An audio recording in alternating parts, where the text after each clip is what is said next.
Hi viewers, welcome to our channel. ప్రస్తుతం మనతో పాటు సీనియర్ జర్నలిస్ట్ దామ బాలా సార్ అని వాటితో మాట్లాడు. నమస్కారం సార్. నమస్తే సార్, సజ్జలకి ఈసీ షాక్ ఇచ్చింది సార్. తన మీద సిఐడి విచారణ జరపాలని చెప్పేసి ఈసీ కోరింది. అసలు ఏం జరిగింది సార్, మరి ఎందుకంటారు సార్? ముందు దీనికంటే ముందు ఏం జరిగింది అనేది చూస్తే అంతకుముందు చంద్రబాబుకి తర్వాత లోకేష్ వీళ్ళ మీద కంప్లైంట్ ఇచ్చారు. Malladi Vishnu sitting MLA Vijayawada central. So ఆయన ఇస్తే ఈసీ అవన్నీ పరిశీలించింది. అందులో ప్రధానంగా ఏంటంటే ల్యాండ్ టైటిలింగ్ యాక్ట్ ఏదైతే ఉందో దాని వల్ల భూములన్నీ జగన్ లాక్కుంటాడని భయభ్రాంతం చేసే విధంగా ఐవీఆర్ఎస్ అంటే ఇంటరాక్టివ్ వాయిస్ రెస్పాన్స్ సిస్టమ్ అంటారు. కాల్స్ అంటే మనకి అనేక కాల్స్ వస్తూ ఉంటాయి, వాయిస్ కాల్స్ అంటాం, అది అట్లాంటివి వస్తుంటాయి కదా. అట్లాగా వీళ్ళు పెట్టేసి మీ భూముల్ని లాక్కుంటాడు జగన్ ఓడించండి అన్న పద్ధతిలో వీళ్ళు బల్క్గా ప్రజలందరికీ వెళ్తున్నాయి కాల్స్. సో దాని మీద వీళ్ళు కంప్లైంట్ ఇచ్చారు. ఇమీడియట్గా అవన్నీ పరిశీలించి సిఐడి ఎంక్వైరీకి ఆదేశించారు. సిఐడిలో సైబర్ సెల్కి ఇచ్చారు. సిఐడి ఇప్పుడు ఏం చేసిందంటే వాళ్ళ మీద కేసు పెట్టింది. A1గా చంద్రబాబు, A2గా లొకేషన్ చేర్చింది. దాని మీద ఎంక్వైరీ స్టార్ట్ చేసింది. దానికి కౌంటర్గా తెలుగుదేశం వాళ్ళు ఏం చేశారంటే వర్ల రామయ్య వెళ్ళి ఇంకొక కంప్లైంట్ ఇచ్చాడు. అదేంటంటే పెన్షన్లు ఇట్లాగా ఇళ్లలో ఇవ్వకపోవడానికి చంద్రబాబు కారణం అని ఐవీఆర్ఎస్ కాల్స్ వీళ్ళు కూడా సజ్జల రామకృష్ణారెడ్డి వాళ్ళ అబ్బాయి సజ్జల భార్గవరెడ్డి, అతను ఐటీ సెల్కి వైసీపీ ఐటీ సెల్ ఇన్ఛార్జ్ అనమాట. సో తన మీద కంప్లైంట్ ఇచ్చారు. ఇప్పుడు తన మీద కూడా సిఐడిని ఆదేశించారు. అంటే ఇది పోటాపోటీగా అప్పట్లో ఇక్కడ బెదిరించినట్టుగా నీకు సిఐడి ఉంది, నాకు సిఐడి ఉంది, నీకు ఏసీబీ ఉంది, నాకు ఏసీబీ ఉంది, నీకు ఇంటెలిజెన్స్ ఉంది, నాకు ఇంటెలిజెన్స్ ఉంది అని కేసీఆర్ని అప్పుడు చంద్రబాబు బెదిరించాడు కదా. అలాగే ఇప్పుడు కూడా నా మీద సిఐడి చేస్తారా, మీ మీద కూడా చేస్తామని వాళ్ళు. ఎందుకంటే నేను ఇందాక ఒక వీడియోలో చెప్పినాను, అక్కడ ఎవరికి ఏమి నీతి నిజాయితీ లేకపోతే కోడ్ ఆఫ్ కాండక్ట్ ఇవి చేయొచ్చు ఇవి చేయకూడదు అనేది ఏం లేదు. దేనైనా ఉపయోగించుకోవాలనే ఒక డెస్పరేట్ సిచ్యువేషన్ ఇరువైపులా కనిపిస్తుంది. ఇటు వైసీపీలో ఇటు కూటమిలో డెస్పరేట్గా ఉన్నారు ఇద్దరు. ఎందుకంటే ఇద్దరికి కూడా life and death situation. So ఈ క్రమంలో రకరకాల ఆరోపణలు, కౌంటర్ ఆరోపణలు చేసుకోవడం, ప్రచారాలు విపరీతంగా, కోర్టులు చెప్పినా కూడా వినకపోవడం. కోర్టులు వివేకానంద రెడ్డి హత్యను గురించి మాట్లాడొద్దని కడప కోర్టు చెప్పింది, డిస్ట్రిక్ట్ కోర్టు. దాని మీద కూడా హైకోర్టుకి వెళ్ళినా కూడా హైకోర్టు మీరు అక్కడే తేల్చుకోండి వెళ్ళండి అని చెప్పింది. అయినా కూడా కడప కోర్టు తీర్పుని ఎవరూ ఫాలో కావట్లేదు. వివేకానంద రెడ్డి హత్యను మాట్లాడుతూనే ఉన్నారు, జరుగుతూనే ఉంది. అంటే ఏ వ్యవస్థలని కూడా వీళ్ళు గౌరవించదలుచుకోలేదు. ఇటు ప్రజలను కావచ్చు, ఇటు ప్రజాస్వామిక విలువలు కావచ్చు, కోర్టులను కావచ్చు, ఏ వ్యవస్థలను కూడా ఎవడు కూడా ఏ అభ్యర్థి కూడా పట్టించుకోవట్లేదు. ఎందుకంటే డెస్పరేట్ సిచ్యువేషన్లో రెండు క్యాంపులు ఉన్నాయి. గెలిపే ముఖ్యం. అందుకని సర్వ శక్తుల్ని కూడా చూసుకొని ఉన్న ఎన్ని ఆయుధాలు ఉన్నాయి అన్నిటినీ ప్రయోగించి ప్రత్యర్థుల మీద ఏదో ఒకటి చేసి గెలవాలి అన్న ఇది కనిపిస్తూ ఉంది. ఇంత డెస్పరేట్ సిచ్యువేషన్ నేను ఎప్పుడైతే ఆంధ్రప్రదేశ్లో చూడలేదు. సో ఆ స్థాయిలో ఉంది. ఇది నేను చెప్పడమే కాదు, చాలామంది సీనియర్ సిటిజన్స్ పెద్ద వాళ్ళంతా కూడా చెప్తున్నారు. ఆంధ్రలో మన రాజ్దీప్ సర్దేశాయ్ కూడా ఆ మాట అనేసి వెళ్ళారు, ఇట్లాంటి సిచ్యువేషన్ చూడలేదని. సో అంటే ఒక భయాందోళన ఉన్నాయి. సర్వేలు కూడా 40 సర్వేలు వచ్చాయి ఇప్పటికీ. దాదాపు 20 సర్వేలు ఒక పక్క, ఇంకొక 20 సర్వేలు ఒక పక్క ఉన్నాయి. ఇట్లా సర్వేలు కావచ్చు, లేకపోతే ప్రజల నాడి అనేది కరెక్ట్గా ఎవడు కనిపెట్టలేకపోతున్నాడు. 100% షూరిటీ అనేది ఎవరికి లేదు. మనమే గెలుస్తున్నాం అన్న షూరిటీ లేదు.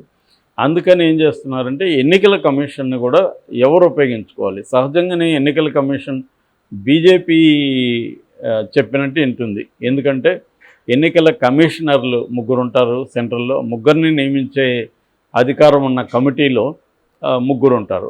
ఎవరంటే మోడీ, కేంద్ర మంత్రి, తర్వాత ప్రతిపక్ష నాయకుడు. సో 3లో సహజంగానే మెజారిటీ 2 చెప్పిందే వింటారు, అమలు అవ్వాలి. సో ఆయన ప్రతిపక్ష నాయకుడు కాదన్నా కూడా ఆయన ఏం చేసుకునేది లేదు. అందుకని ఏమవుతుందంటే దీన్ని కావాలనే బిల్లు తీసుకొచ్చారు. మామూలుగా అయితే అంతకుముందు దీంట్లో సుప్రీంకోర్టు న్యాయమూర్తి కూడా ఉండేవాళ్ళు. ఆయన్ని పక్కన పెట్టేసి తమకు అనుకూలంగా ఉండే విధంగా ఒక బిల్లు తీసుకొని వచ్చి ఈ పని చేస్తున్నారు మోడీ వాళ్ళు. సో అందుకని ఎన్నికల కమిషన్కి అటానమిటీ అనేది పోయింది, స్వతంత్ర ప్రతిపత్తి అనేది పోయింది. మోడీ కానీ బీజేపీ నాయకులు ఏం చెప్తే ఎన్నికల కమిషన్ అది వినాలి, ఎందుకంటే వాళ్ళు నియమించింది వాళ్ళే కాబట్టి. రేపొద్దున ఎప్పుడన్నా తీసేయచ్చు. అందుకని వాళ్ళకి ఇబ్బంది ఉన్న వాళ్ళ దగ్గర రాజీనామా కూడా చేయించారు కదా మొన్న.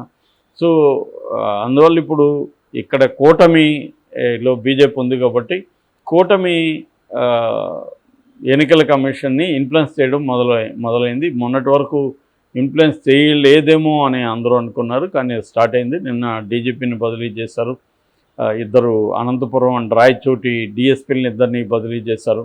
సో ఇంకా కూడా బదిలీలు ఉంటాయంటున్నారు. సిఎస్ను కూడా బదిలీ చేసే అవకాశం ఉంది. దాదాపు 25 మందిని బదిలీ చేయమని పురంధేశ్వర్ అనేక సార్లు కేంద్ర ఎన్నికల కమిషన్ పిటిషన్ పెట్టారు. నిన్న కనక మేడలు కూడా అక్కడ మాజీ ఎంపీ ఆయన కూడా తెలుగుదేశం తరపున కూటమి తరపున వెళ్ళి ఎలక్షన్ కమిషన్కి వెళ్తే పెద్ద ఎత్తున వీళ్ళు ఎలక్షన్ కమిషన్ని ఇన్ఫ్లుయెన్స్ చేసి తమకు అనుకూలంగా డెసిషన్స్ తీసుకోవాలని, జగన్కి వ్యతిరేకంగా డెసిషన్స్ తీసుకోవాలని ట్రై చేస్తున్నారు.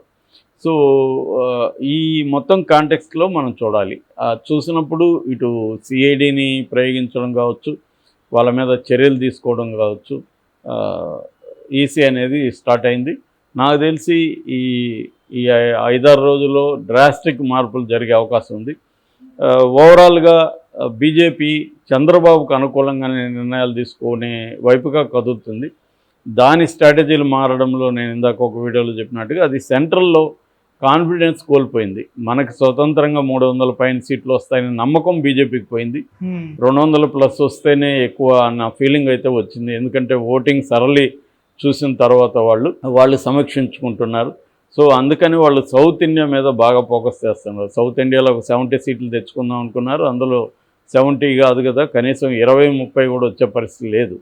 సో అందుకని ఇప్పుడు వాళ్ళ షిఫ్ట్ చేంజ్ అయినట్టు కనపడుతుంది. మొన్నటి వరకు జగన్ని సపోర్ట్ చేసి ఇప్పుడు జగన్ మీద విమర్శలు ఎక్కువ పెట్టడం మొదలుపెట్టారు. ఖచ్చితంగా వైసీపీ కూడా దాన్ని కౌంటర్ చేస్తుంది. మొన్నటి వరకు జగన్తో ఉన్న అనుబంధం పక్కన పెట్టి ఇప్పుడు తెలుగుదేశంకి వెళ్తున్నారు. మీరు పర్మిషన్ ఇవ్వకుండా ఎట్లా అప్పు తీసుకున్నాడు? ఒక రాష్ట్రం అనేది ఇష్టం వచ్చినట్టు అప్పులు చేయరు కదా, అది ఖచ్చితంగా కేంద్రం అనేక అనుమతులు ఉంటాయి, అవి ఇవ్వాలి, ఆర్బీఐ ఇవ్వాలి. ఇవన్నీ ఇస్తేనే కదా జగన్ అప్పులు చేశాడు.